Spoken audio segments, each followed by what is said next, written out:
suite sur National Geographic Channel.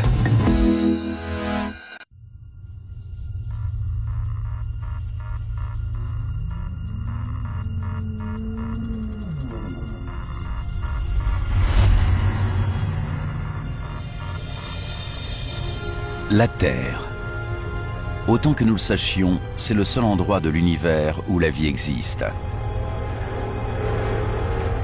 Pourquoi? Qu'est-ce qui rend notre planète si spéciale? Les réponses sont enfouies dans les profondeurs de son passé. Pour les trouver, il faut repartir en arrière, voir les premiers hommes fouler le sol de la planète, étudier les collisions à l'origine des continents, faire face à de redoutables dinosaures, plonger dans des océans peuplés de créatures étranges, éprouver la morsure des périodes glaciaires et subir les attaques de projectiles cosmiques. Bref, remonter le temps jusqu'à la naissance même de la Terre. Ainsi, nous pourrons retracer son histoire extraordinaire et découvrir comment nous les hommes en sommes venus à exister.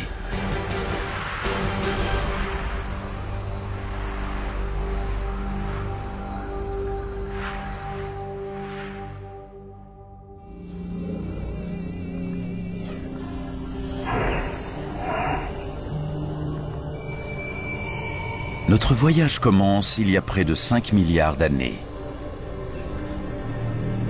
Mais c'est impossible. Il n'y a aucun signe de notre belle planète bleue. Juste une étoile nouvellement née, notre Soleil, entouré d'un nuage de poussière. Nous sommes arrivés trop tôt, avant même que la Terre se soit formée.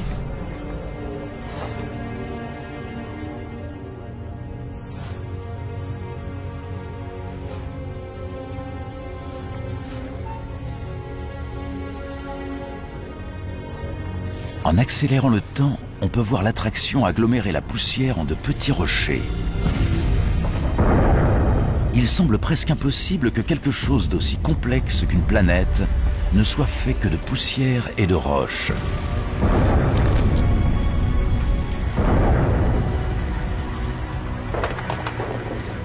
Sur des millions d'années, ces blocs se sont amalgamés pour former la Terre, simple planète parmi au moins une centaine d'autres, gravitant autour du Soleil.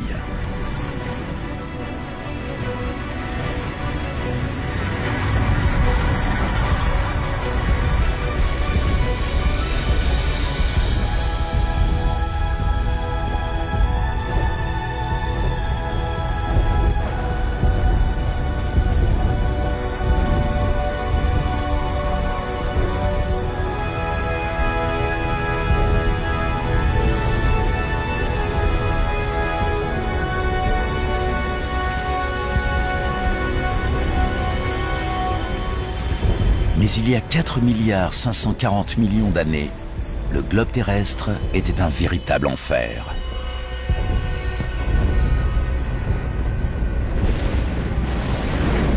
La température dépasse alors les 1200 degrés.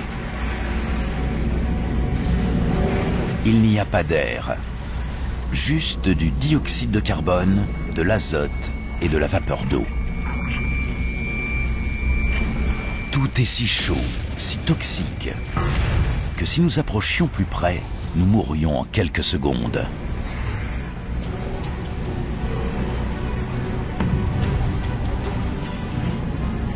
La Terre est une boule de roche en fusion. Il n'y a pratiquement aucune surface solide, juste un océan de lave à perte de vue.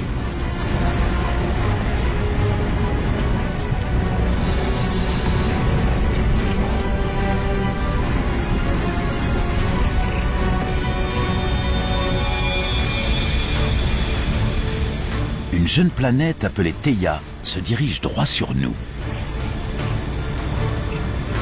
Aussi grosse que Mars, elle se déplace à près de 15 km par seconde, 20 fois plus vite qu'une balle de pistolet.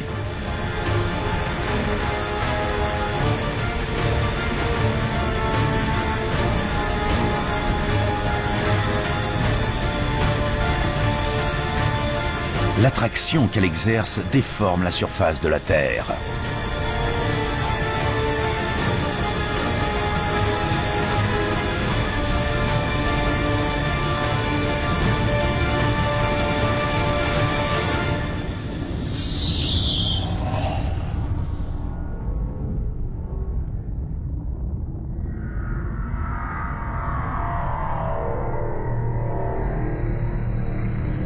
L'onde de choc se propage à la surface de la Terre.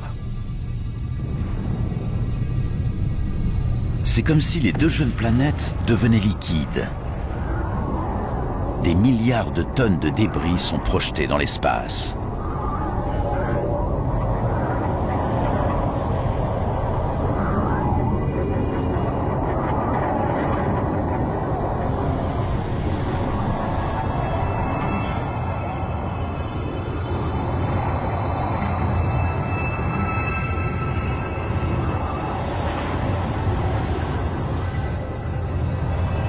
En à peine 1000 ans, l'attraction transforme les débris en un anneau de poussière et de roches brûlantes entourant la Terre.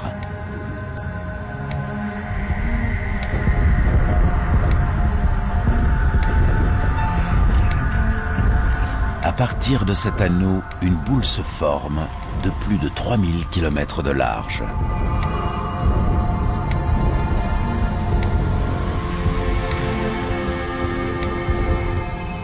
Nous assistons à la naissance de notre Lune.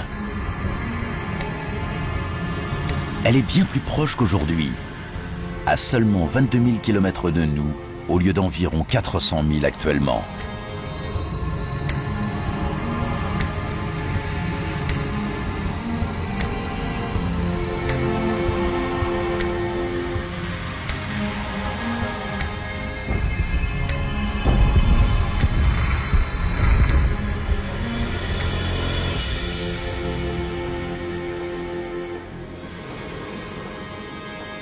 Le soleil se lève sur une terre en train de refroidir.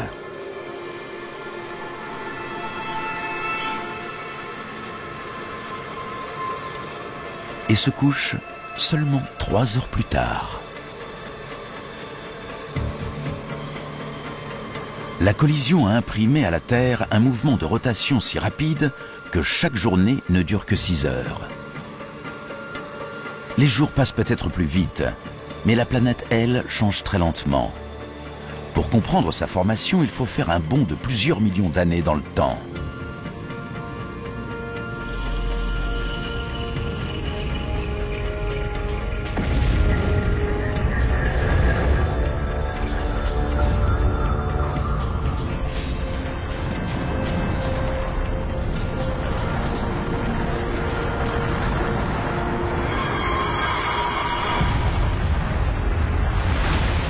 Une pluie de météorites.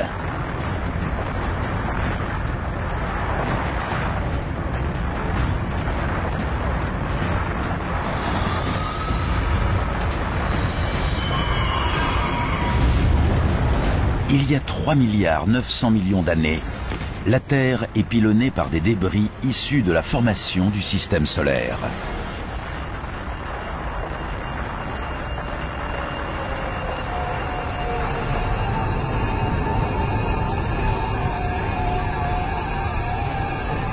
Ces étranges cristaux à l'intérieur des météorites ressemblent à des grains de sel. Le même sel que vous mettez sur vos aliments. Chacun d'entre eux contient de minuscules gouttelettes d'eau.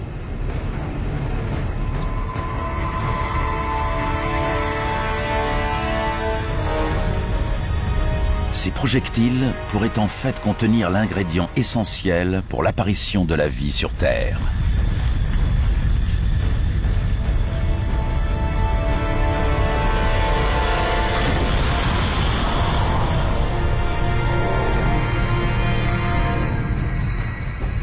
Chaque météorite ne renferme qu'une infime quantité d'eau. Mais comme le bombardement dure plus de 20 millions d'années, des flaques finissent par se former. L'eau s'accumule sur le sol. Le noyau de la Terre est toujours en fusion, mais la température à sa surface a refroidi. Et 70 ou 80 degrés c'est suffisant pour la formation d'une croûte. Cette eau est peut-être celle que nous buvons aujourd'hui. Chaque gorgée, chaque flaque, chaque goutte d'eau dans les océans actuels est vieille de plusieurs millions d'années. Cette eau a sans doute parcouru des millions de kilomètres pour parvenir jusqu'à nous, transportée au cœur d'une météorite.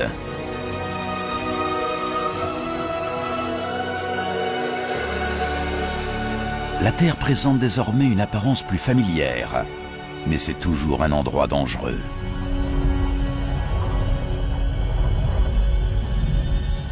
Ce vent est aussi puissant, peut-être même plus puissant, que le plus destructeur des ouragans. C'est un gigantesque orage provoqué par la rotation rapide de la planète. La Lune est si proche que son attraction est irrésistible. Elle crée d'immenses marées qui balayent la surface de la Terre.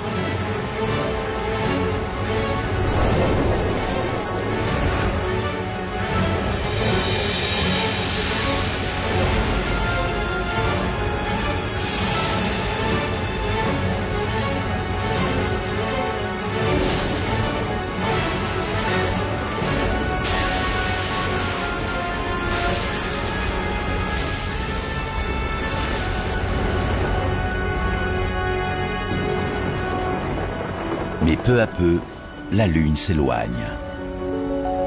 Les vagues se calment et la rotation de la Terre ralentit.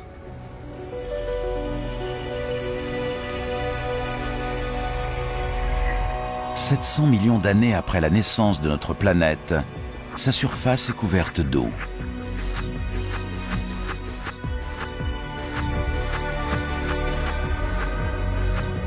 Mais pas seulement d'eau. Il y a autre chose. De minuscules îlots qu'on pourrait croire surgis de nulle part.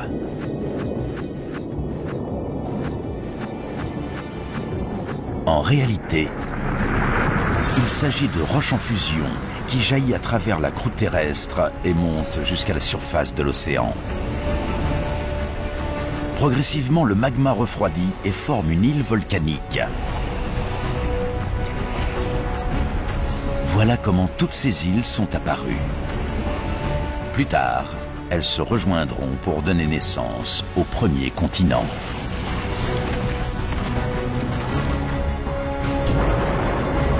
Notre jeune planète possède de l'eau et des terres émergées.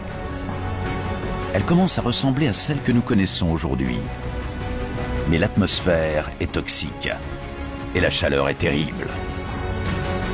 Rien ne peut vivre ici.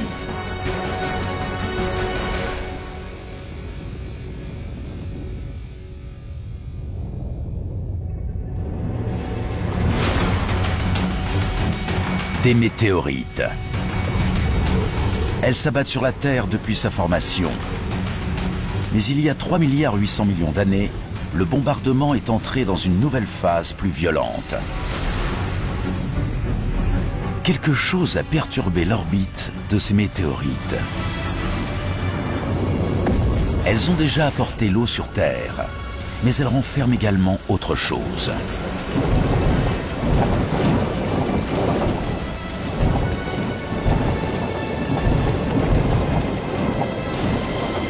En se décomposant, elles libèrent leurs minéraux. Du carbone et des protéines primitives, les aminoacides tombent ainsi au fond de l'océan.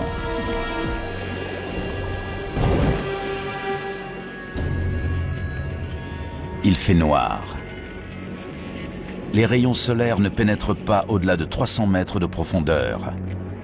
La température est presque glaciale.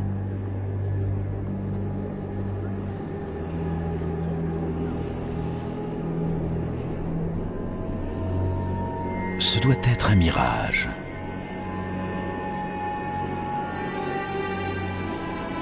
Une ville entière de cheminées sous-marines. Ce qui s'en échappe n'est pas de la fumée, mais une sorte de liquide chaud. De l'eau de mer s'est infiltrée à l'intérieur de la Terre par des fissures dans la croûte. Elle s'est réchauffée et s'est chargée en minéraux et en gaz. Et c'est ce puissant mélange qui est à présent recraché dans l'océan et qui forme ces tours. Ajoutez à cela tous les minéraux et les éléments provenant des météorites et vous comprendrez que l'eau est devenue une soupe chimique. Il est impossible de savoir quand ou comment, mais toutes ces substances se sont combinées pour créer la vie. L'eau est maintenant pleine d'organismes microscopiques. Ces bactéries unicellulaires sont les premières formes de vie sur Terre.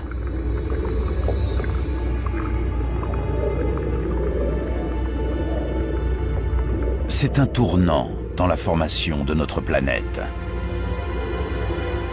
Une vie microscopique est née.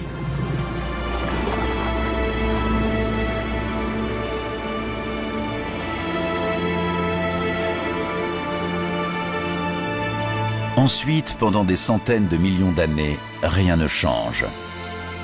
Le processus évolutif est au point mort.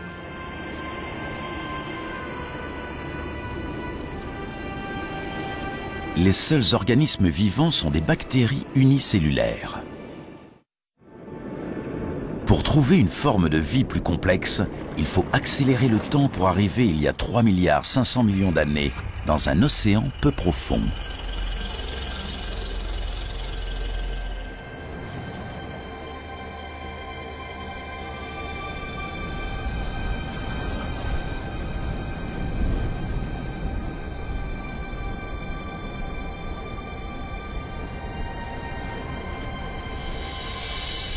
Ces structures ressemblent à des rochers, ou même à des plantes. Elles paraissent pousser sur les fonds marins.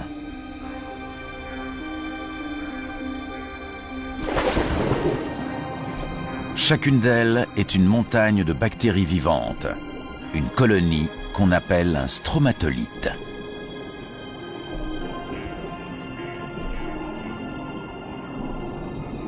Ces bactéries transforment la lumière du soleil en nourriture. Ce processus, appelé photosynthèse, exploite l'énergie lumineuse pour transformer le dioxyde de carbone et l'eau en glucose, une forme de sucre simple comme celui que nous mettons dans notre café.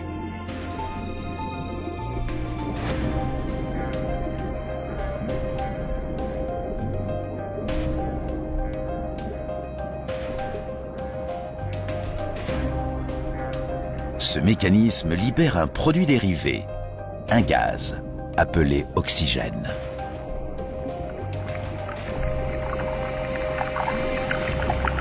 Lentement, les stromatolites remplissent les océans d'oxygène.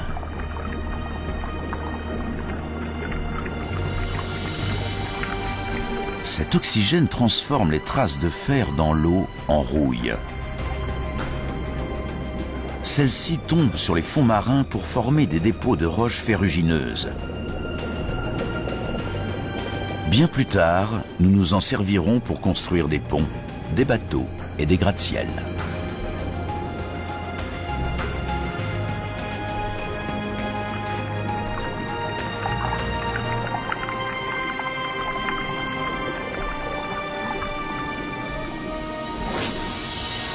Au-dessus de l'eau, l'oxygène modifie profondément l'atmosphère. Les stromatolites sont en train de produire l'élément le plus important pour la vie sur Terre. Sans eux, pratiquement aucun être vivant n'existerait. Aujourd'hui, lorsque nous respirons, c'est grâce à ces colonies de bactéries.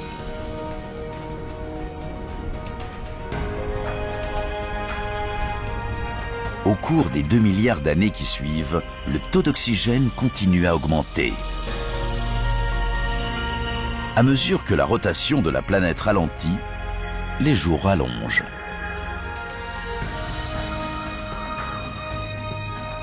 Ils durent à présent au moins 16 heures.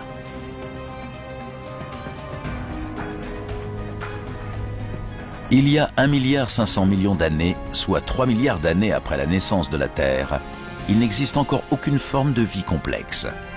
Pas de plantes, pas de dinosaures, pas d'êtres humains. Mais la Terre a quelque chose qu'aucune autre planète ne possède. Une force qui a le pouvoir de tout changer.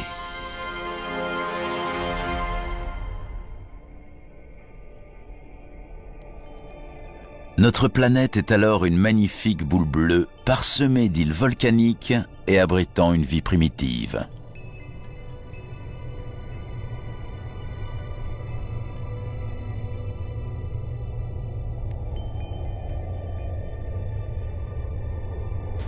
Au fil de millions d'années, la disposition de ces îles se modifie. Sous l'océan, la croûte terrestre s'est cassée en gigantesques plaques. Plus en profondeur, le noyau est à l'œuvre. Il est plus chaud que la surface du Soleil, si chaud que cela produit des mouvements dans la roche située sous la croûte. Ces mouvements font se déplacer les plaques autour du globe, entraînant avec elles les océans et les îles. Des millions d'années s'écoulent. À cette vitesse, notre planète paraît active, changeante, vivante.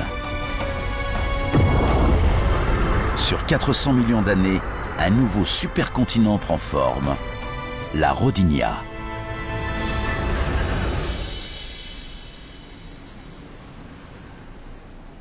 Dans les eaux peu profondes qui entourent la Rodinia, les stromatolites rejettent de l'oxygène dans l'atmosphère depuis plus de 2 milliards d'années. La température est de 30 degrés et les journées durent désormais 18 heures.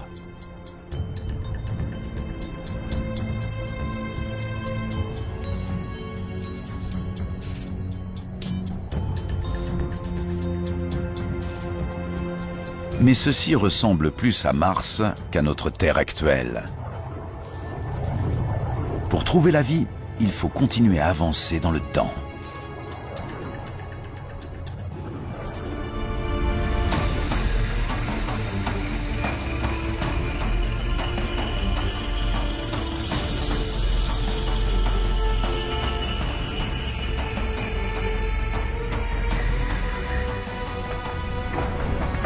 L'État de Washington, il y a 750 millions d'années.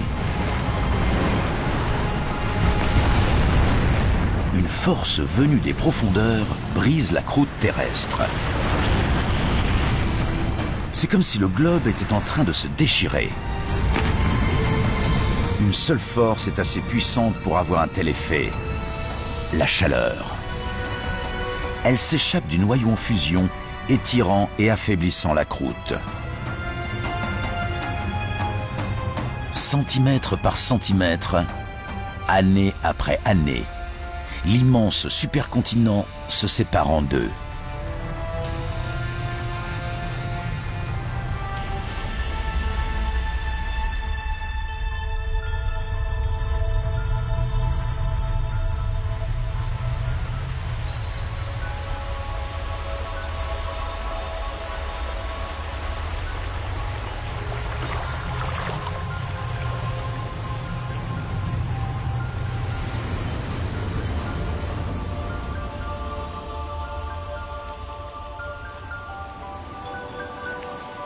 Cette activité géologique intense a donné naissance à une multitude de volcans.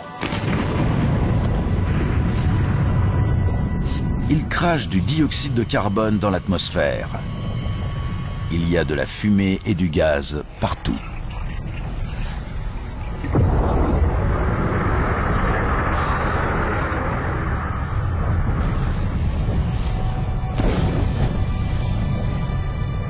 Tout ce CO2 se combine à l'eau pour donner des pluies acides. Les roches absorbent ces pluies et le dioxyde de carbone qu'elles contiennent. Et à présent, il y a énormément de roches sur la Terre qui ont été mises à nu lorsque le continent s'est fracturé. Une grande partie du dioxyde de carbone présent dans l'atmosphère finit par être emprisonné dans ces roches.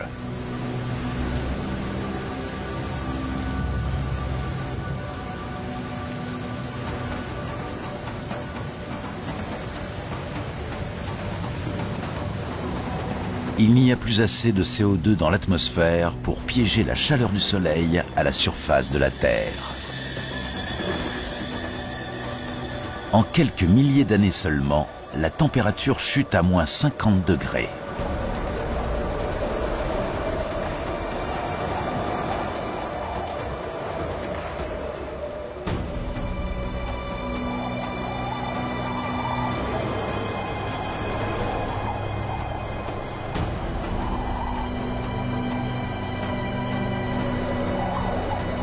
Cette étendue glacée est l'Australie du Sud, il y a 650 millions d'années. C'est le début d'une période que certains scientifiques appellent la Terre boule de neige, et qui pourrait avoir été l'ère glaciaire la plus longue et la plus froide qu'ait jamais connue notre planète. Un immense mur de glace, haut de plusieurs milliers de mètres.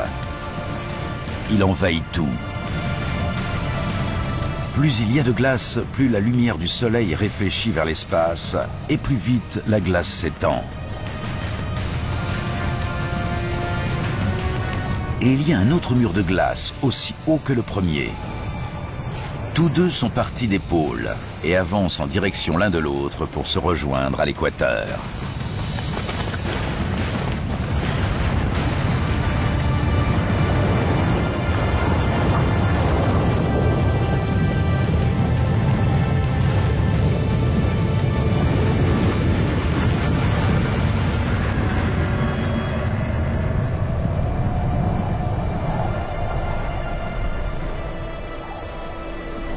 Une couche de glace mesurant jusqu'à 3 km d'épaisseur recouvre désormais l'ensemble du globe.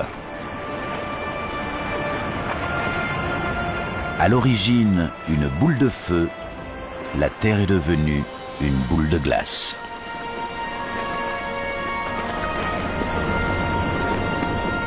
La lumière et la chaleur du Soleil sont presque intégralement réfléchies vers l'espace.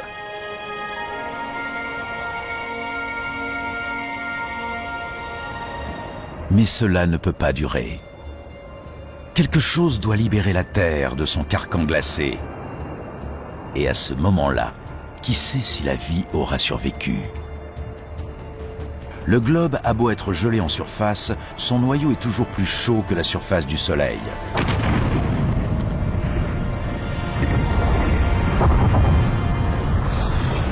Des éruptions volcaniques se produisent depuis que le globe a commencé à geler. Mais jusqu'ici, même leur chaleur et leur puissance n'avaient aucun effet sur la glace.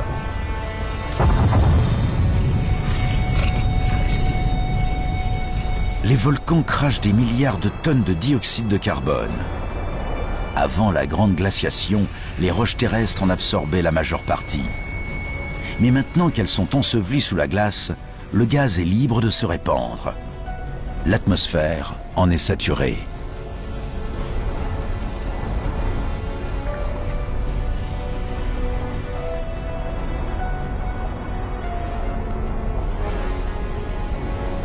Comme une serre, le CO2 retient la chaleur du Soleil. La température augmente et au bout de 15 millions d'années, la glace se met à fondre.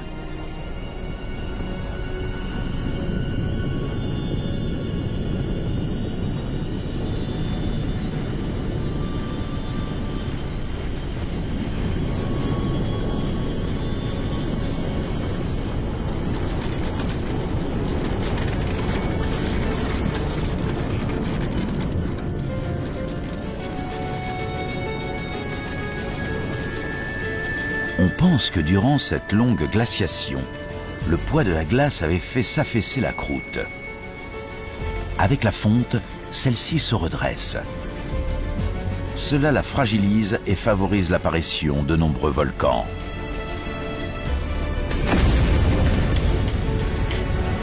Ces volcans émettent toujours plus de dioxyde de carbone, ce qui fait encore augmenter la température.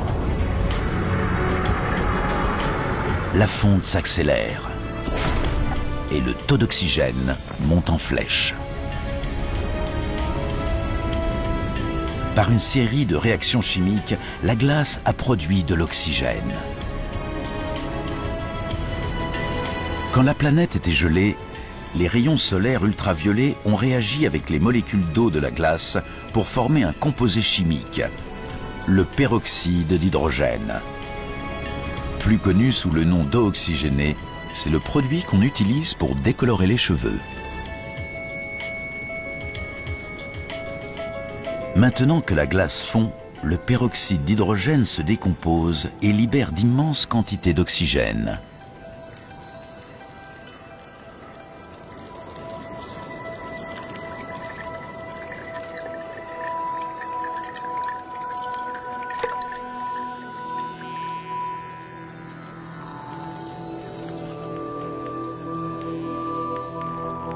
La Terre se réveille.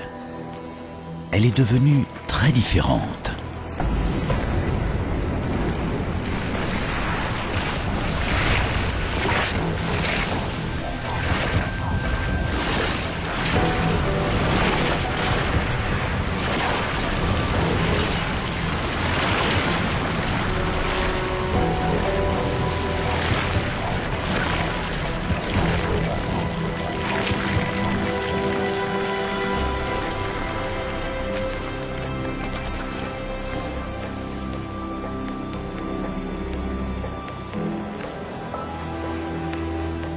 Nous voici maintenant, il y a 600 millions d'années. L'atmosphère est plus chaude, comme par un jour d'été.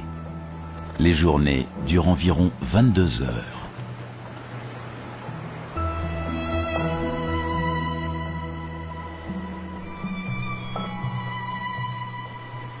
Avec toute cette eau, les conditions sont idéales pour la vie.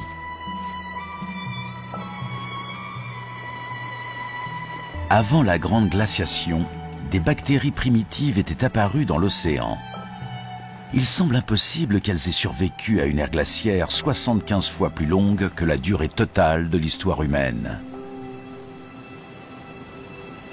Si quelque chose a survécu, notre meilleure chance de le trouver est d'aller là où nous avons observé la vie pour la dernière fois, dans l'océan.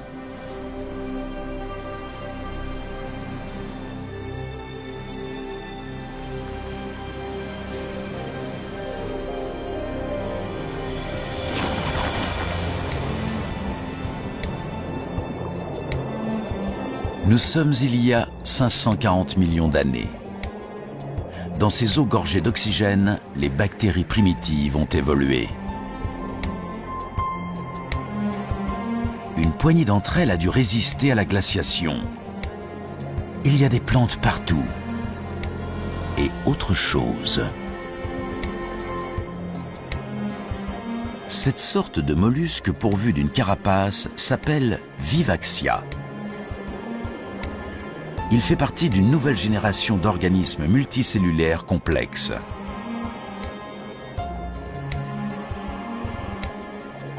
La Terre entre dans l'une des périodes les plus fécondes de son histoire, l'explosion cambrienne. L'élévation du taux d'oxygène permet aux animaux de grossir et de développer un squelette osseux. Il y a des vers, des éponges et ces étranges créatures. Ce sont des trilobites, lointains cousins des insectes, des homards et même des scorpions.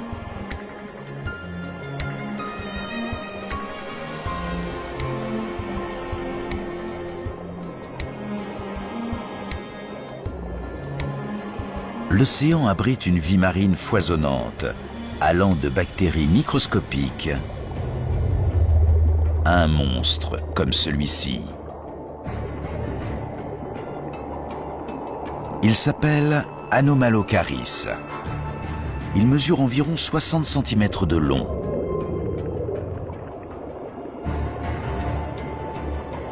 Observez ses gros yeux, ses dents comme des rasoirs et ses membres faits pour saisir.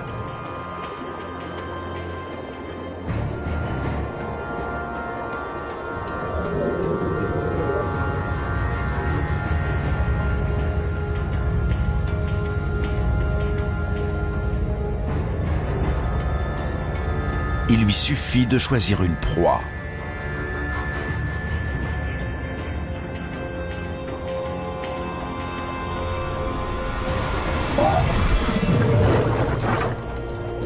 Incapable de se retourner, le trilobite expose son abdomen vulnérable.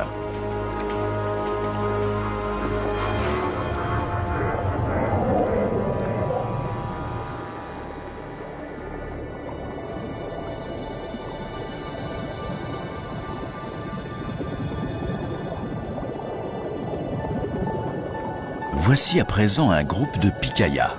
Il ne mesure que 5 cm de long environ, mais possède ce qui est peut-être la toute première épine dorsale.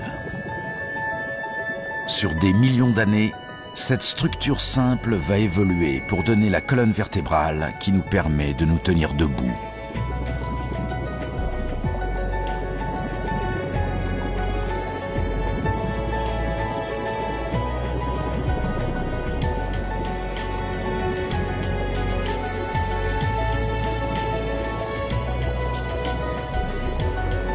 Nous avons plongé dans l'océan, nous attendant à le trouver dévasté. Et pourtant, nous avons découvert un monde foisonnant de vie, peuplé de trilobites et de monstres étranges, et où les animaux commencent à prendre des formes familières.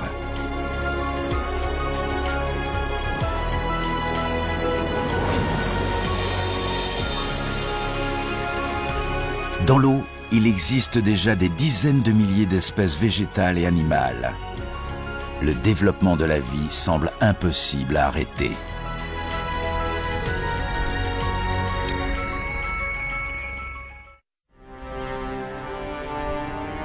Mais qu'en est-il de la terre ferme? Nous sommes il y a 450 millions d'années et les plaques ont de nouveau bougé. Un nouveau continent est apparu, le Gondwana. Il fait environ 30 degrés et le taux d'oxygène est proche de celui d'aujourd'hui. Le paysage devrait être couvert de plantes et grouillé d'animaux. Mais il n'y a pas grand-chose ici, à part quelques algues.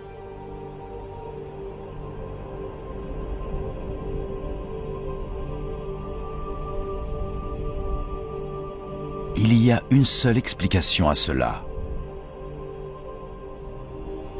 Le soleil. Il bombarde la surface de ses rayons meurtriers. La vie complexe que nous avons observée dans l'océan n'a aucune chance de se développer à la surface. Mais à 50 km d'altitude, là où les rayons pénètrent dans l'atmosphère, il se passe quelque chose d'étrange. Au contact du rayonnement solaire, l'oxygène se transforme en un autre gaz, l'ozone. Ce gaz forme une couche autour de notre planète qui absorbe les rayons meurtriers du Soleil.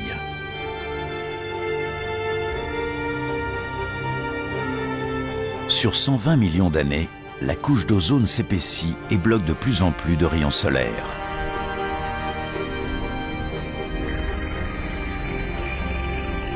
Sans elle, la vie à la surface de la Terre serait tout simplement impossible. Ainsi protégée, la vie s'épanouit.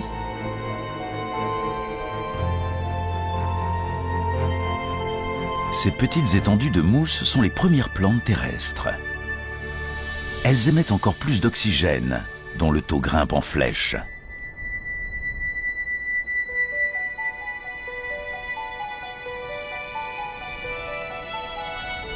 Nous voici il y a 375 millions d'années.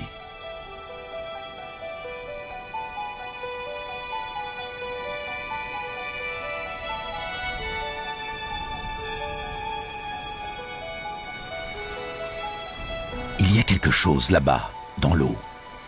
Quelque chose qui bouge, qui nage.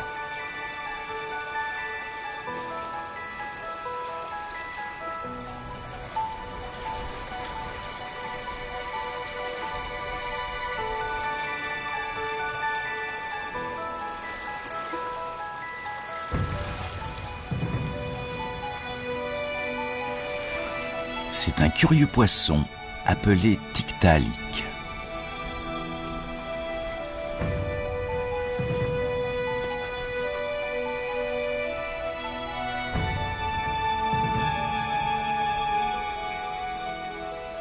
Son long cou lui permet de redresser la tête.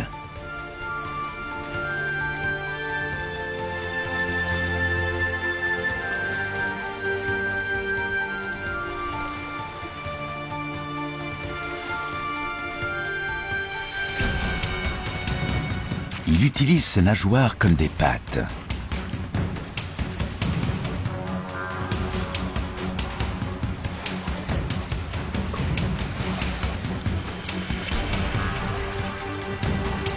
Cela lui permet de se hisser sur la rive où la végétation est en plein essor. Sur 15 millions d'années, ces animaux appelés tétrapodes évoluent. Leurs membres deviennent plus puissants et ils passent toujours plus de temps hors de l'eau. Et enfin, il y a 360 millions d'années, ils s'établissent pour de bon sur la terre ferme. C'est à partir d'un animal comme celui-ci que se développeront tous les vertébrés quadrupèdes, les dinosaures, les oiseaux, les mammifères et pour finir, les hommes.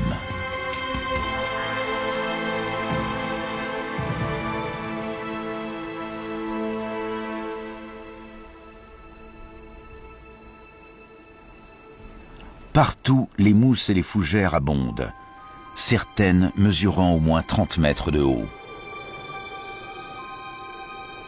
Voici une graine portée par le vent.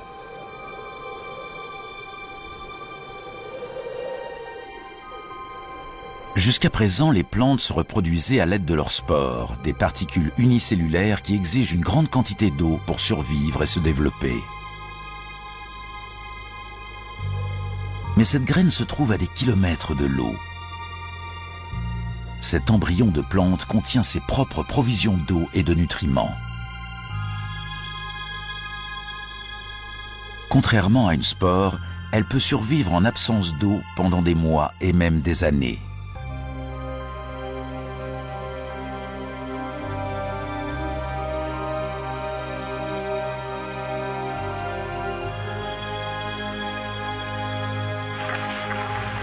Cette humble graine propage la vie à travers la planète. Et tous les arbres et les plantes ainsi produits rejettent encore davantage d'oxygène dans l'atmosphère.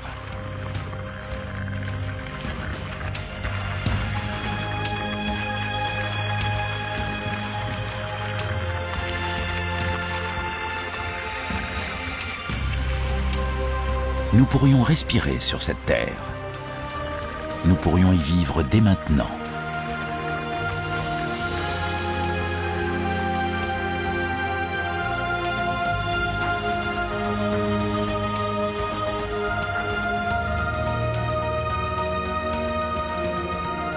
Nous avons fait un long chemin pour passer d'une boule de poussière et de roches en fusion à une planète bleue et verte regorgeant de vie.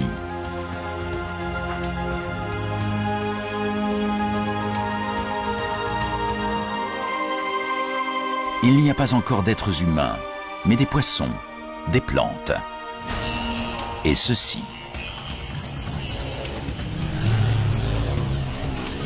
Une libellule aussi grosse qu'un aigle. Cette géante porte le nom de Meganeura.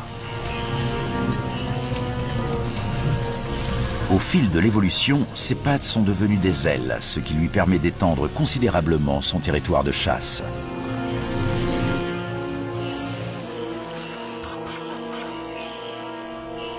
On trouve ici des mille-pattes, des araignées, toutes sortes d'insectes.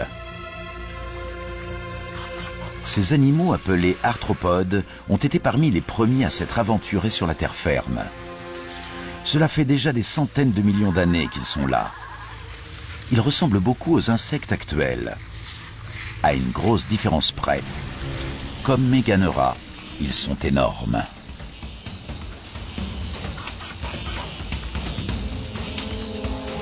Nous sommes dans un monde peuplé de géants, où les mille-pattes font 2 mètres de long, et les scorpions sont aussi gros que des loups.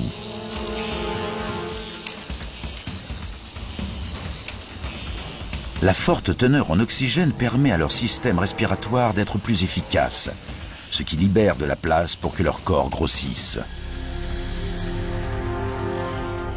Cet animal semblable à un lézard est appelé Hylonomus. Les animaux que nous avons vus jusqu'ici pondaient leurs œufs dans l'eau. Mais ces œufs contiennent toute l'eau et les nutriments nécessaires à leur développement. Les bébés grandissent dans leur propre petite mare individuelle.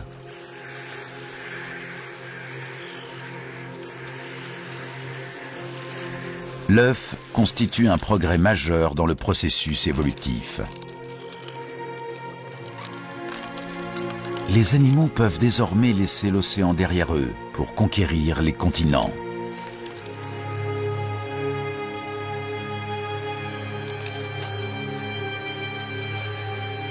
Ce bébé Hylonomus sera le fer de lance de cette avancée. C'est un nouveau type d'animal, un reptile.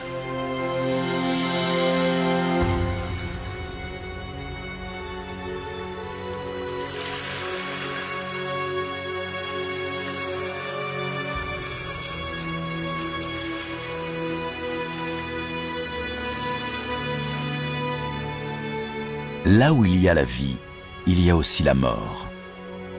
Il y a tellement de matière végétale morte qu'elle s'accumule et se décompose en couches denses et spongieuses. Sur des centaines de millions d'années, des roches vont venir la couvrir.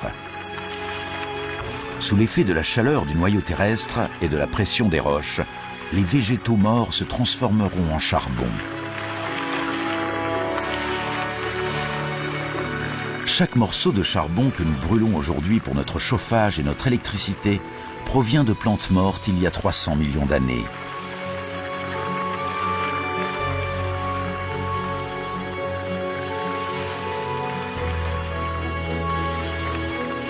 Sous la pourriture, cachée au regard, la vie frissonne. Bientôt des graines germeront, des plantes pousseront et ce paysage dénudé revivra. La vie semble bien avoir conquis la planète.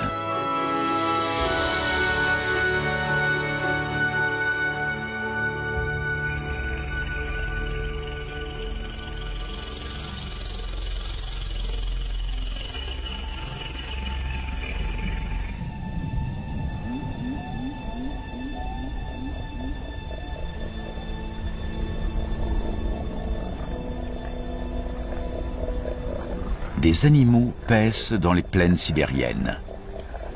Ce ne sont pas des dinosaures, car ceux-ci n'apparaîtront pas avant 20 millions d'années. Mais ils sont immenses. L'évolution a fait un énorme bond en avant. Les petits lézards que nous avons vus précédemment sont à présent des reptiles géants. Ce sont des scutosaures, de lointains ancêtres de la tortue. Ils sont végétariens. Si les herbivores ont l'air aussi redoutables, les carnivores doivent être réellement terrifiants. Voici un gorgonopside. C'est une redoutable machine à tuer.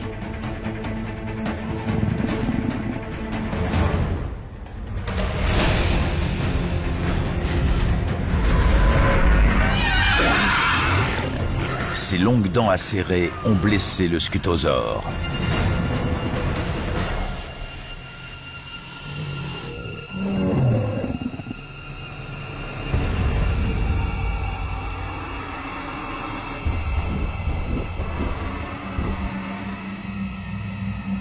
Le prédateur regarde sa proie s'affaiblir et perdre son sang.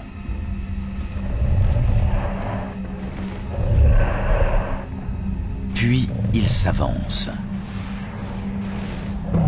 Mais que se passe-t-il? Il recule. Il se passe quelque chose d'étrange. Le sol devient brûlant.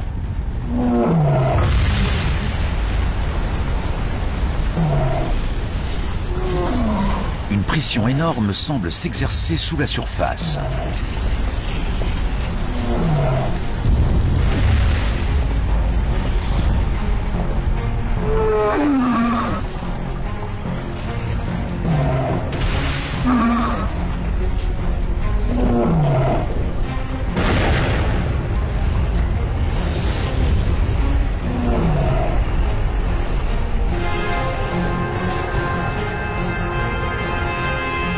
Cette lave ne provient pas d'un unique volcan. La région tout entière entre en éruption. C'est un épanchement basaltique. Un immense fragment du manteau remonte des profondeurs de la planète, faisant jaillir la roche en fusion par des fissures dans la croûte terrestre.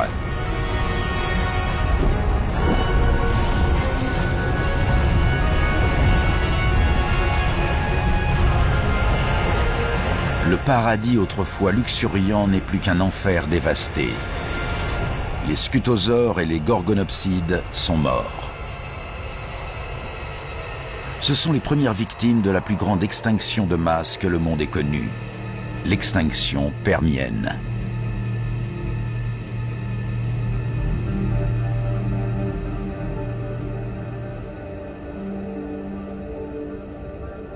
À l'autre bout du Gondwana, c'est comme si rien n'était arrivé.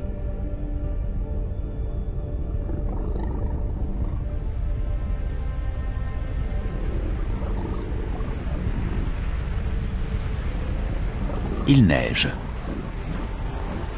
Pourtant, la température est d'environ 20 degrés. Ce n'est pas de la neige, mais de la cendre provenant des éruptions survenues à 16 000 km de là.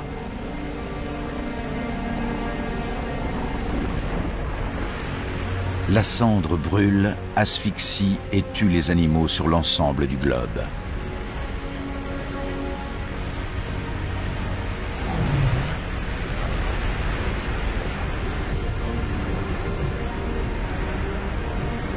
L'atmosphère est saturée de dioxyde de soufre. Avec la pluie, ce gaz se transforme en acide sulfurique qui brûle tout sur ce quoi il tombe.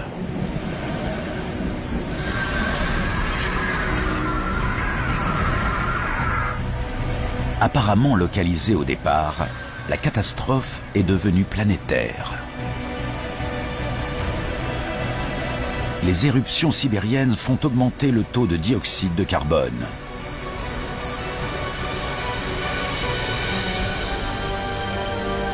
L'atmosphère devient plus chaude. L'eau s'évapore. La végétation meurt. Nous pensions que la vie s'était enfin imposée.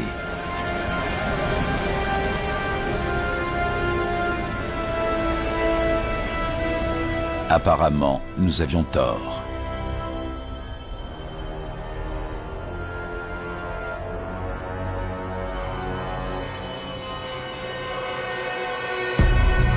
Il n'y a plus aucun signe de vie sur la terre ferme. Mais dans l'eau, c'est impossible. Les océans deviennent roses.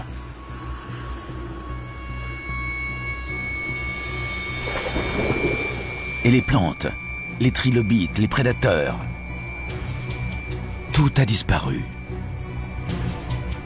Tout, sauf ces algues roses. La hausse de la température atmosphérique a dû réchauffer les océans et les priver d'oxygène. Dans ces eaux stagnantes, seules les algues peuvent survivre. Les éruptions sibériennes sont en train de transformer toute la planète. Rien, pas même l'océan le plus profond, n'est à l'abri.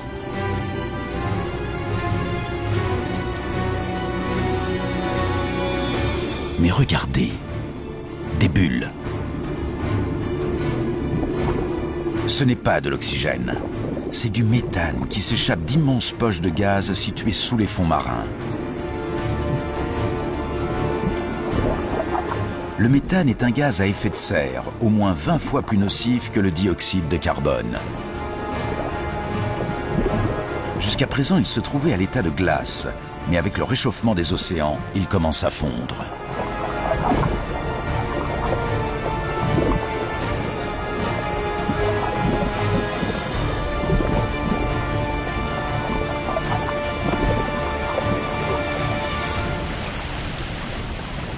Émis dans l'atmosphère, le méthane fait grimper encore plus la température. Elle atteint désormais près de 40 degrés, soit 6 degrés de plus qu'avant les éruptions sibériennes.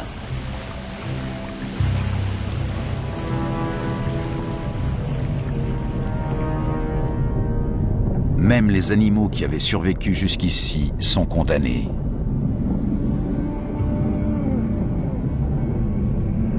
Cela fait 500 000 ans que les éruptions ont commencé. Et durant ce demi-million d'années, la lave n'a cessé de se déverser. Elle couvre à présent une région de la taille des États-Unis, avec une couche de roches en fusion de près de 6 km d'épaisseur.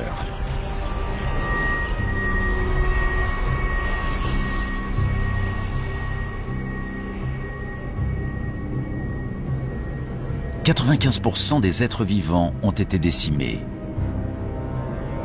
Quelques animaux ont survécu en se terrant sous la terre et en mangeant ce qu'ils trouvaient.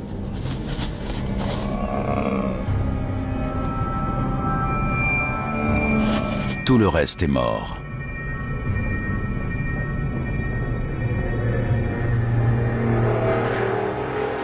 Il y a 250 millions d'années, nous voici de retour au point de départ sur une planète sans vie, ou presque.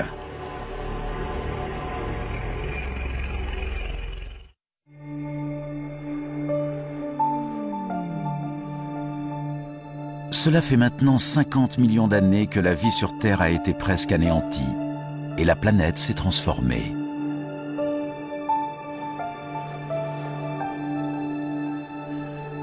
Nous sommes il y a 200 millions d'années. Il n'existe plus qu'un supercontinent, la Pangée, qui s'étend d'un pôle à l'autre.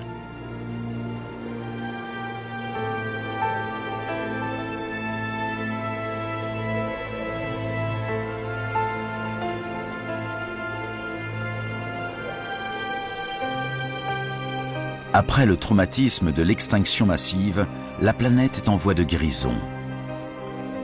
La température se stabilise, les pluies acides cessent et la végétation repousse.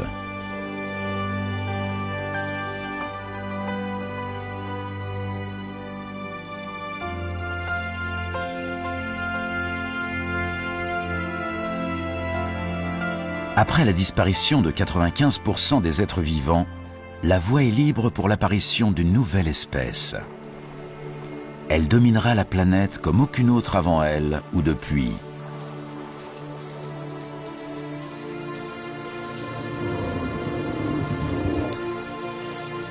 Les dinosaures. Ceux-ci sont des ammosaures. Comme tous les dinosaures, ils descendent de la poignée de reptiles qui ont survécu à l'extinction permienne. Mesurant 4,50 m de haut, ils sont lents et vulnérables.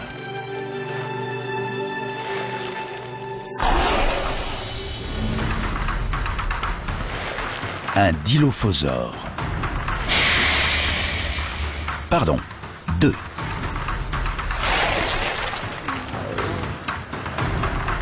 Ils sont petits et agiles.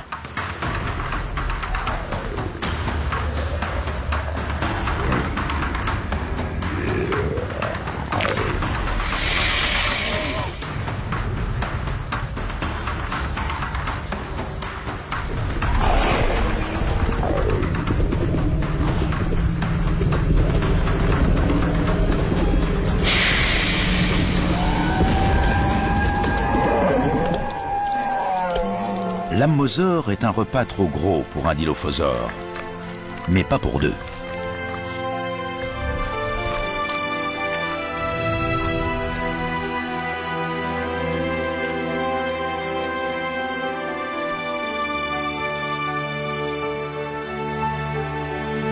Les dinosaures ont repeuplé la Terre, mais aucune espèce ne peut dompter cette planète agitée et imprévisible.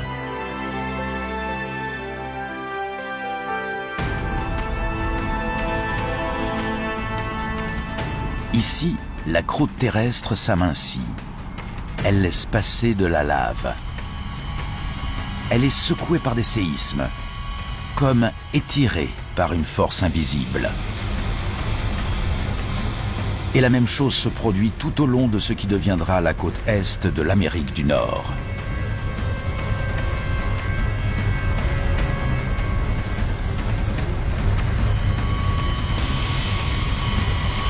Les plaques continentales se déplacent à nouveau. Il y a 190 millions d'années, le supercontinent appelé la Pangée se disloque.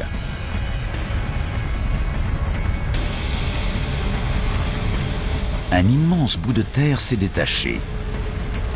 Le gouffre ainsi créé se remplit d'un nouvel océan appelé la Thétis, au-dessus de ce qui sera un jour le Moyen-Orient.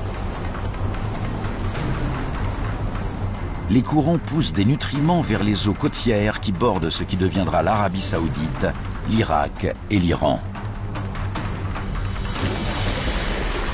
Ces nutriments attirent des millions de poissons.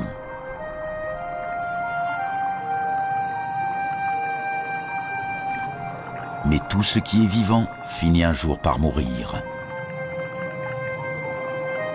Le plancton et les poissons morts tapissent les fonds marins.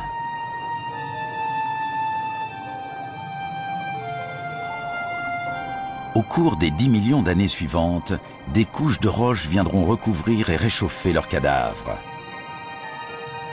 Avec le temps, ceux-ci se transformeront en pétrole.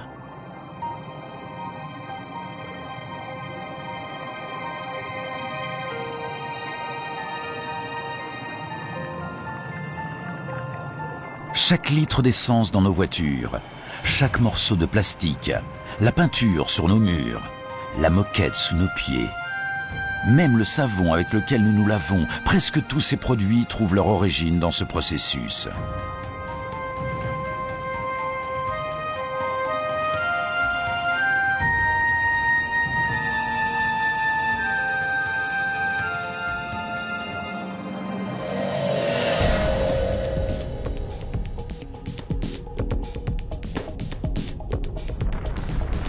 Il y a 180 millions d'années, plus à l'ouest, la plaque nord-américaine continue à s'éloigner de la plaque eurasiatique.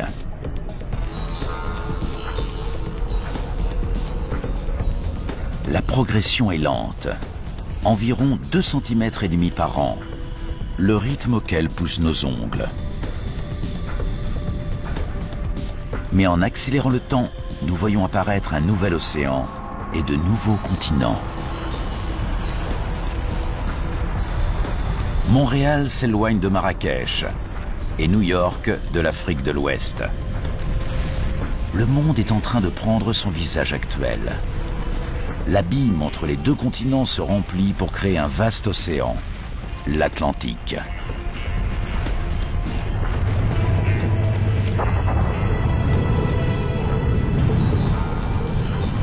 Et là, au milieu, un volcan.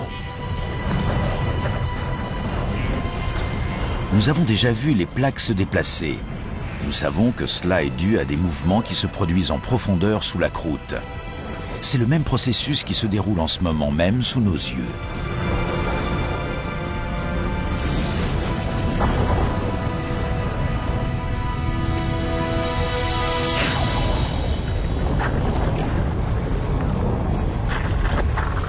Tout le plancher océanique a été déchiré en deux et repoussé vers le haut sous la forme d'une chaîne de montagnes et de volcans. Une chaîne qui devient plus haute que l'Himalaya et plus longue que les montagnes rocheuses. L'eau est chaude. De la lave remonte des entrailles de la Terre.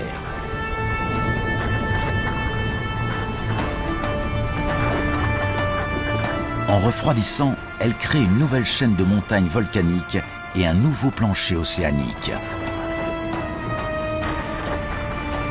C'est cela qui fait se séparer les plaques continentales et donne à notre planète une nouvelle physionomie.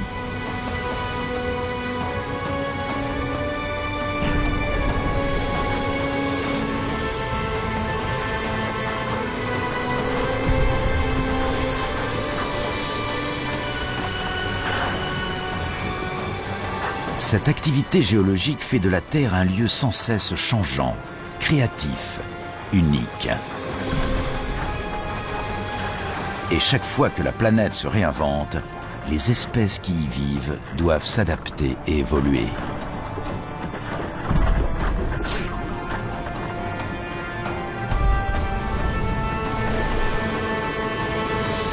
Des espèces comme celle-ci par exemple, les ichthyosaures. Leurs ancêtres reptiles vivaient sur la terre ferme, mais ils ont changé en même temps que la planète. Ils ont développé des nageoires et investi le jeune océan Atlantique.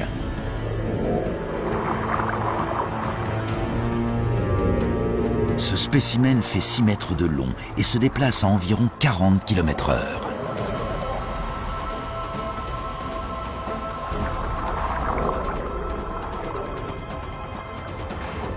C'est le plus rapide des animaux marins, le plus efficace des prédateurs, et il règne sur les océans depuis 50 millions d'années.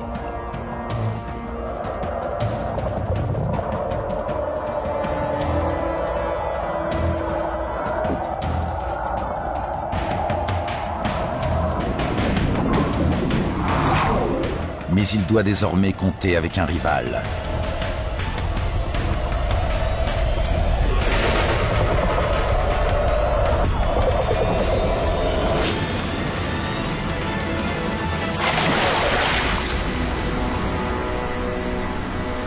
Un pliosaure. Mesurant environ 15 mètres de long et pesant plusieurs tonnes, il possède d'immenses mâchoires, 8 fois plus puissantes que celles d'un grand requin blanc, et des dents de 30 cm de long.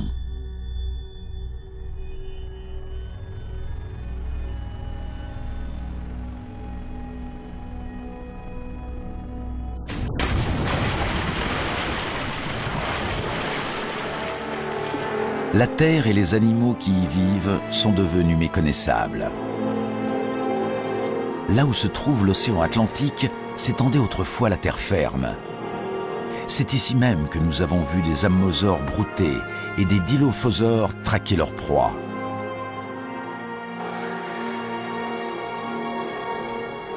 Le monde des dinosaures est peut-être différent, mais ces animaux continuent de dominer la Terre. Ils semblent invincibles.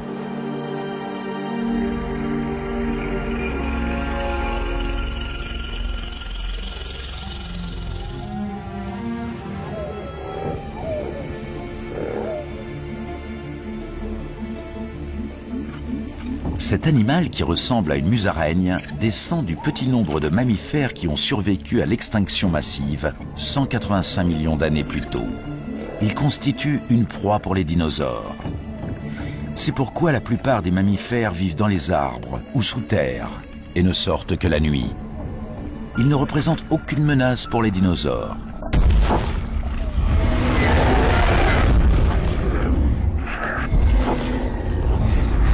Rien ne peut remettre en question la domination de cette espèce.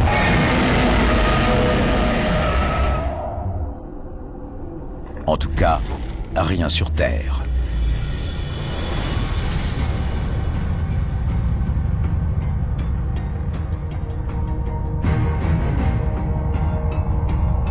Un gigantesque morceau de roche.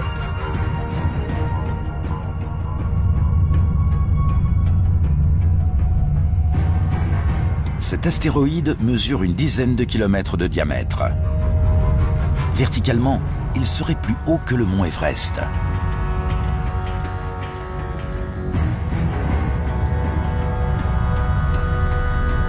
Il file à plus de 70 000 km/h, droit vers la Terre.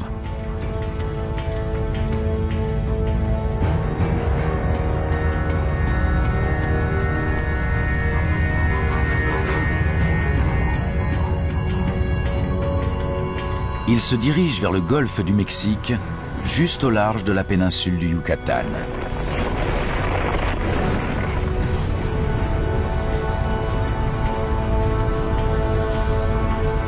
Sa vitesse est telle qu'en clignant des yeux, on pourrait rater l'impact.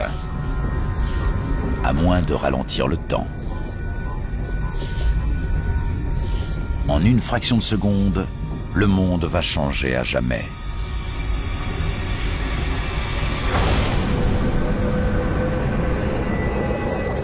Au moment de l'impact, l'autre extrémité de l'astéroïde se trouve encore à près de 11 000 mètres d'altitude, aussi haut qu'un avion de ligne.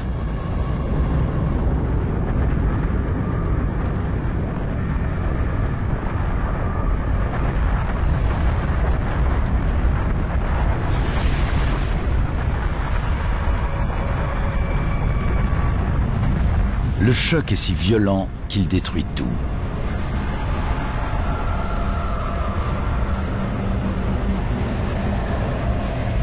L'astéroïde lui-même est instantanément pulvérisé.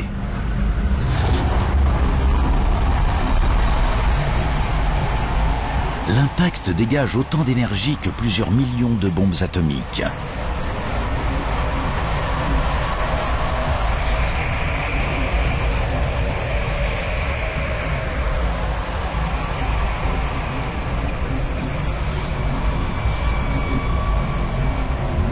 Rien n'est épargné, pas même le ciel.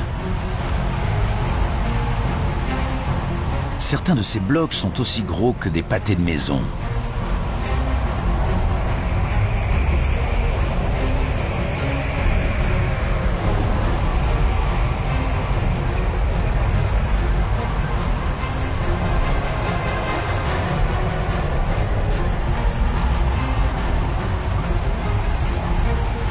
Les fragments de l'astéroïde se dispersent dans tous les sens, comme des éclats d'obus.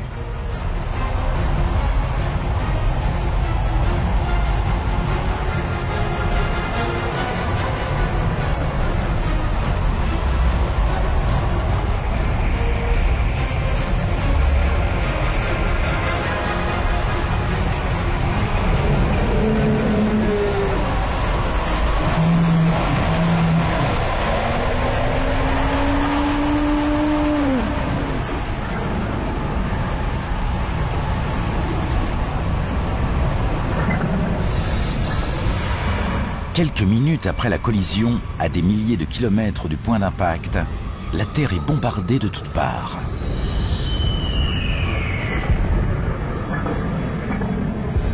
Des blocs rocheux s'abattent un peu partout. Le sol est secoué par des séismes.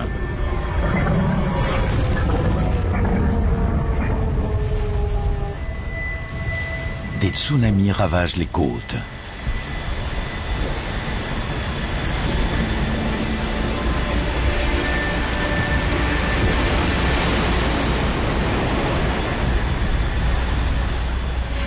Mais l'assaut ne fait que commencer. Le panache de poussière et de roches en fusion s'étend et engloutit la planète. Le ciel semble prendre feu.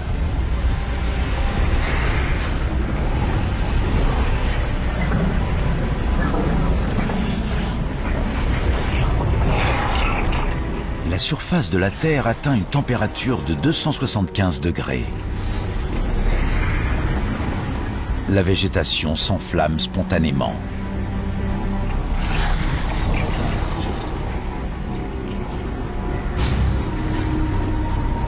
Des mois après l'impact, la fumée et la cendre bloquent toujours les rayons du soleil. Privée de lumière, la végétation meurt, et avec elle les animaux qui s'en nourrissaient.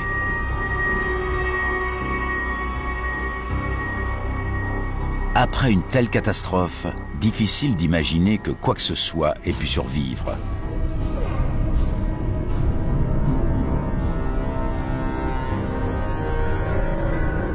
Il y a 65 millions d'années, la chute d'un astéroïde signe la fin des dinosaures.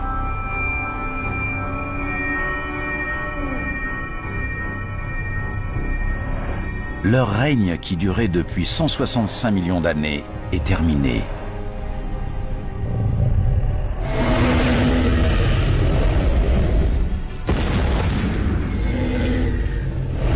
Mais leur disparition est une aubaine pour une autre espèce. Les mammifères. Vivant sous terre, ils ont échappé à la chaleur et aux incendies. Comme ils sont omnivores, ils s'épanouissent tandis que des espèces au régime alimentaire plus restrictif s'éteignent.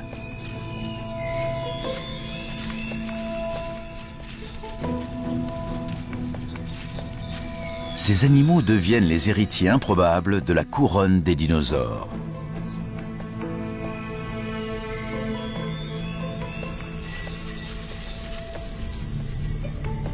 Une histoire s'achève, une autre commence. Maintenant que les dinosaures ont disparu, nos ancêtres pourraient avoir leur chance.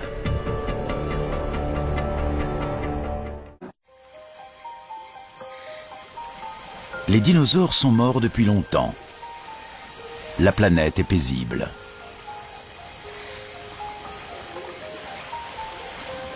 Dans ce monde nouveau, nos ancêtres mammifères évoluent.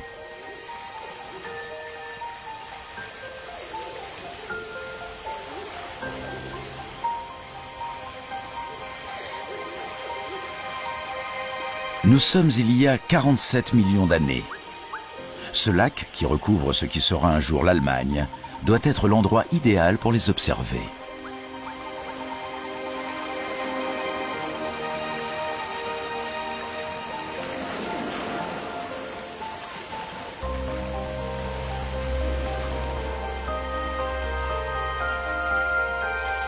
Ce mammifère est différent de ceux que nous avons vus jusqu'à présent. Il a des yeux et un cerveau plus grands. Il a pour nom Darwinius massilae et pour surnom Ida. Cette femelle ne nous ressemble pas, mais son fossile récemment exhumé a montré que cette espèce a pu évoluer pour donner les grands singes, puis l'homme. Nous contemplons ici ce qui est peut-être l'un de nos premiers ancêtres connus.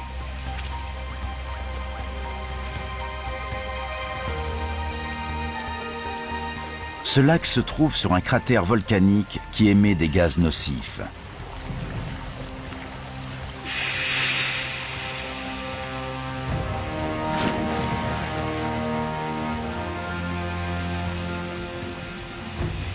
Le lac qui a tué Ida la conservera dans ses eaux dépourvues d'oxygène.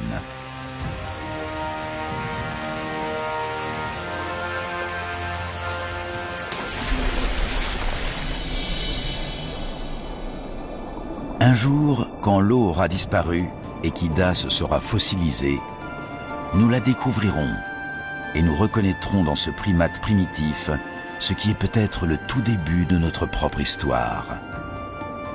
Celle de la vie humaine.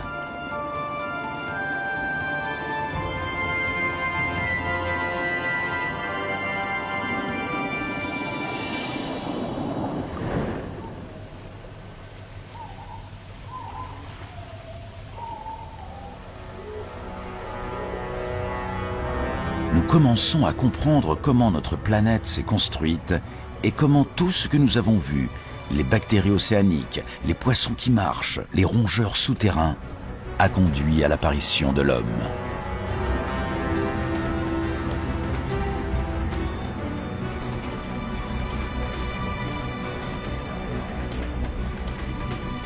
Il y a 47 millions d'années, l'atmosphère ressemble beaucoup à la nôtre. La température est de 24 degrés et les journées durent juste un peu moins de 24 heures. La Terre est presque identique à celle sur laquelle nous vivons aujourd'hui. Presque.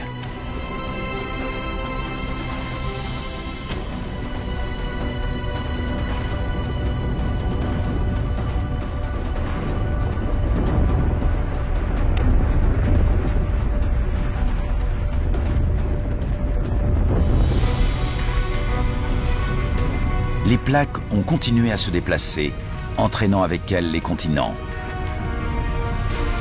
L'Inde avance au nord, vers l'Asie.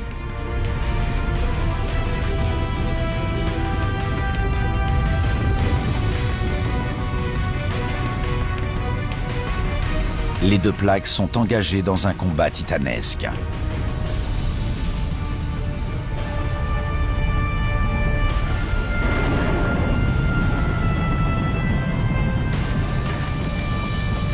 Aucune ne gagne le duel, et toutes deux commencent à se déformer. Ce qui était jusque-là le plancher océanique se tord et s'élève sur 2500 km de long.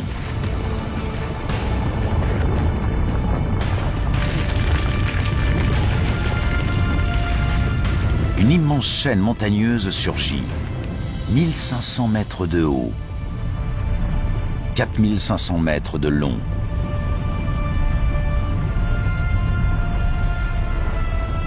Elle finit par atteindre plus de 8000 mètres de haut.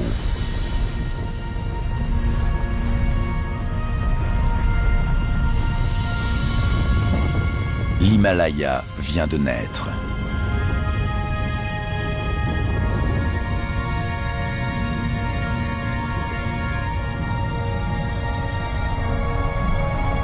Et voici le sommet le plus haut du monde, le mont Everest.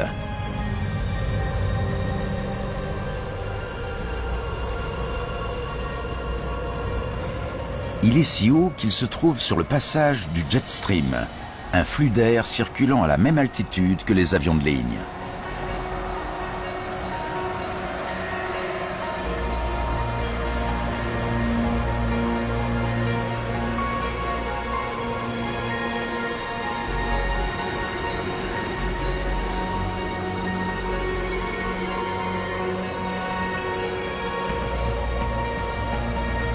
La fonte des neiges de l'Himalaya alimente de puissants fleuves.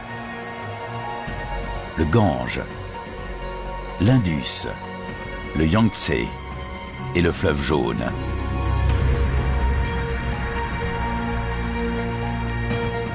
L'Himalaya est comme un gigantesque château d'eau. Un jour, ces fleuves fourniront en eau près de la moitié de la population mondiale.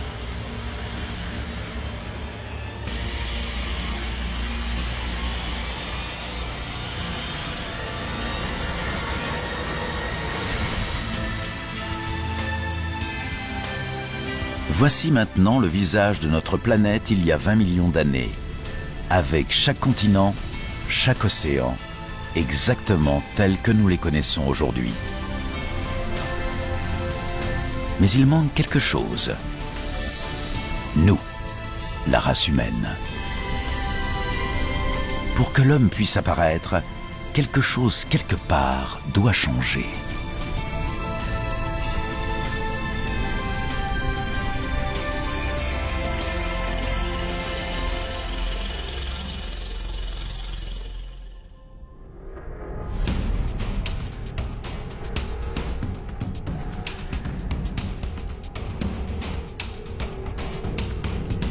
Sur la côte est de l'Afrique, entre les plaques qui forment l'écorce terrestre, un grand fossé est en train de s'ouvrir.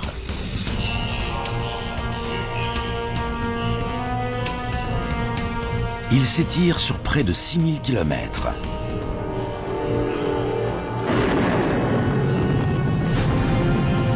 Sur ses bords, des montagnes se forment.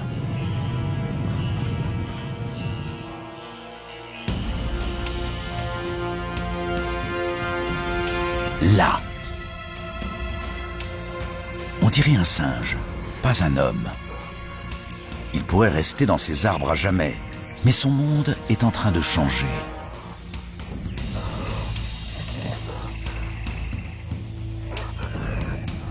Les montagnes qui se forment font office de barrière et bloquent l'humidité en provenance de l'océan Indien. Il fait de plus en plus chaud et sec. La luxuriante forêt pluviale fait place à une savane aride.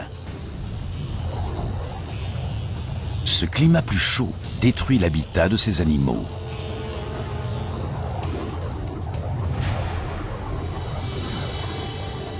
Obligés de parcourir de plus longues distances en quête de nourriture, ils finissent par arrêter de traîner leurs phalanges sur le sol comme des singes. Ils se redressent et adoptent la marche bipède. C'est l'étape la plus importante de l'histoire de l'humanité. Cette chaîne de montagnes qui borde la côte est de l'Afrique est peut-être la raison pour laquelle nous marchons sur nos deux jambes. Cela paraît incroyable, mais le mouvement aléatoire de deux plaques continentales pourrait avoir déclenché une série d'événements qui mèneront à l'apparition des premiers hommes.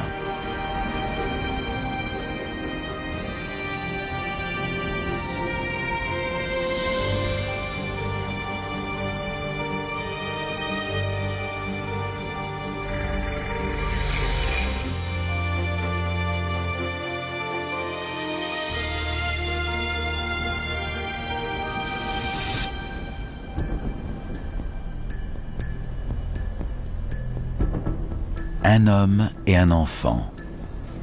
Cette scène pourrait se passer aujourd'hui, mais nous sommes il y a 1 500 000 ans. Ils appartiennent à une espèce humaine primitive, Homo erectus. Et voici les premières empreintes de pas pareilles aux nôtres. Les civilisations passées et présentes, toutes les générations qui nous ont précédés, les grandes inventions, les idées les plus brillantes, l'histoire humaine dans toute sa complexité et toute sa splendeur, tout commence ici et maintenant.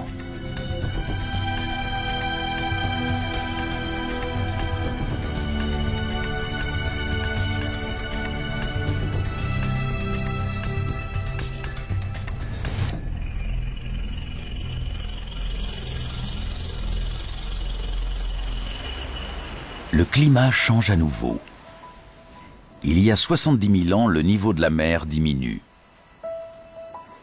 Le fossé entre l'Afrique et l'Arabie se rétrécit pour ne plus faire que 13 km. La mer Rouge est plus étroite et assez peu profonde pour qu'un petit groupe puisse la franchir et quitter l'Afrique. C'est une autre espèce humaine plus récente. Homo sapiens.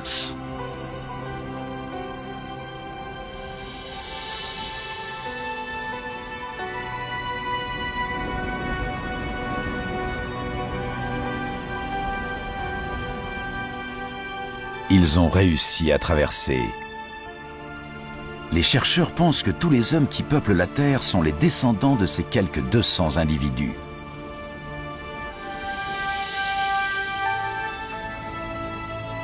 Au fil du temps, nos ancêtres se multiplient et colonisent l'Inde, l'Asie et l'Europe.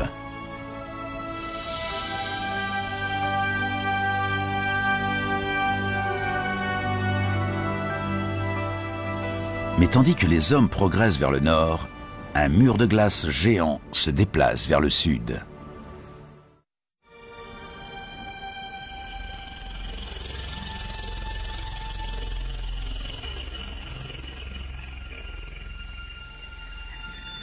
L'Europe, il y a 40 000 ans. Nos ancêtres Homo sapiens qui arrivent ici trouvent un monde en rapide évolution. Il commence à faire plus froid. On devrait être en plein cœur de l'été, mais la végétation est gelée et les rivières sont couvertes de glace.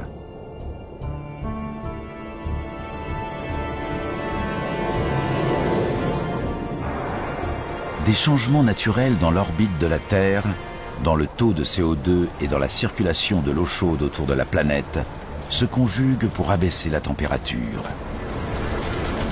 La Terre entre dans une période glaciaire. Des glaciers hauts comme des gratte-ciel s'étendent sur l'hémisphère nord, au rythme de 30 cm par jour. Lents et puissants, ils sculptent le paysage à mesure qu'ils avancent, creusant de grandes dépressions. La planète n'aura plus jamais la même apparence.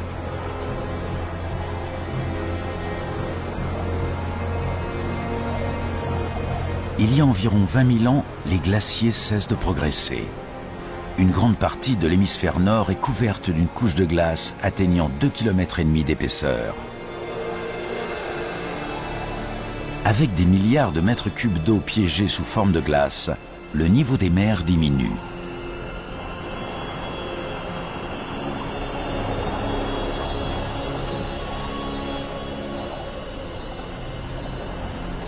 Il y a 20 000 ans, une bande de terre émerge de l'océan entre la Sibérie et l'Alaska.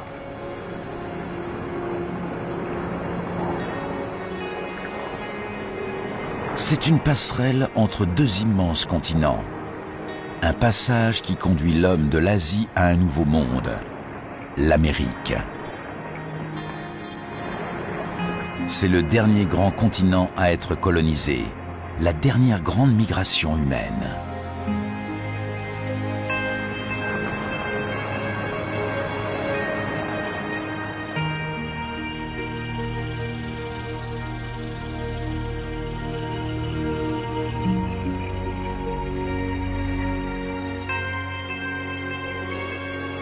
Il y a 14 000 ans, les changements qui ont déclenché la période glaciaire s'inversent.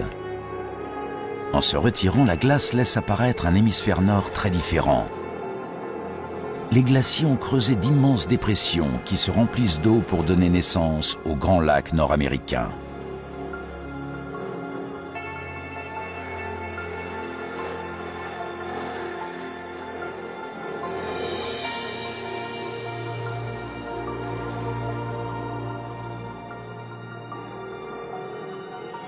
Il y a 6 000 ans, la glace se retire jusqu'au pôle, autour de l'Arctique et de l'Antarctique.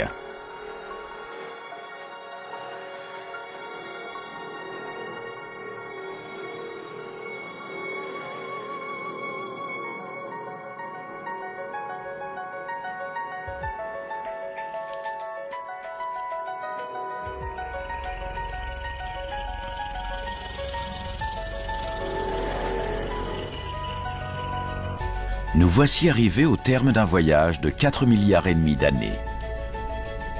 Nous retrouvons notre monde, notre époque.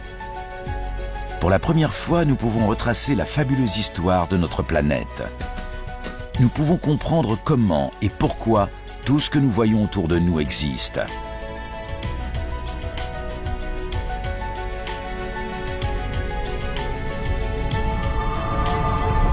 Le ciel au-dessus de nos têtes.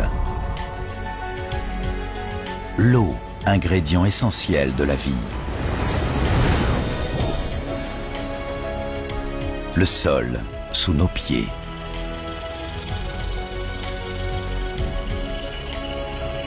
Et enfin, la vie.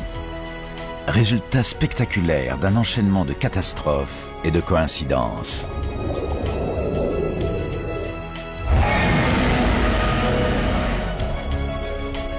Chaque succès, chaque désastre est un pas sur le chemin qui mène ici, jusqu'à chacun de nous, aujourd'hui.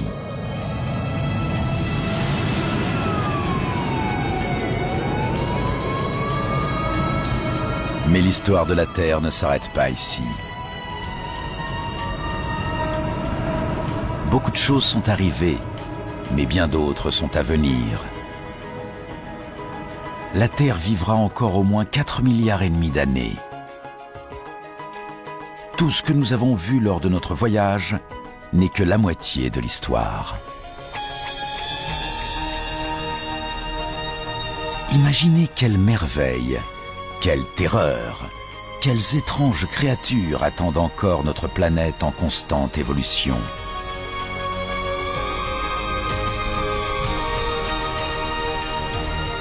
Le prochain chapitre de l'histoire de la Terre reste à écrire.